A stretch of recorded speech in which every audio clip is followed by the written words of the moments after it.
Guys, এই হাঁসটি মৌমাছির মতন ছদ্মবেশ ধরে চলে যায় মৌমাছির বাসা থেকে মধু চুরি করার জন্য। এইদিকে এই মৌমাছিটি মধু পাহারা দিতে থাকে। এর ভিতরে এত বড় মৌমাছি দেখে অবাক হয়ে যায়। তাহলে তুই খাকি মাল। এরপর হাঁস সুযোগ বুঝে মৌমাছির বাসা থেকে মধু চুরি করে নিয়ে যায়। হাঁস তো মধু নিয়ে পালিয়ে যায়। এদিকে মৌমাছির দল মধু নিয়ে চলে আসে।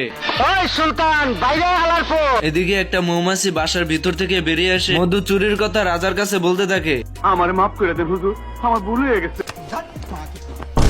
बेकार है भैया, मैं तो टूट गया। এরপর মৌমাছি দুঃখে আপন মনে চলে যায়। এর ভিতরে রাস্তায় মধু পড়ে থাকতে দেখে তাই একটু মধু চেখে দেখতেই বুঝতে পারে এটা তাদের মধু এবং চলে যায় হাঁসের বাড়ির সামনে। मौसम तो ऐसा लग रहा है दिल गार्डन गार्डन हो रहा है। बहुत मजा आ रहा है यहाँ पे। अरे साला এদিকে হাঁস সব মধু বাসার ভিতর রেখে আবার চলে যায় মধু চুরি করার জন্য। এসব দেখে মৌমাছি রেগে হাঁসের থেকে প্রতিশোধ নেওয়ার জন্য চলে যায়। साले को छोड़ूंगा नहीं।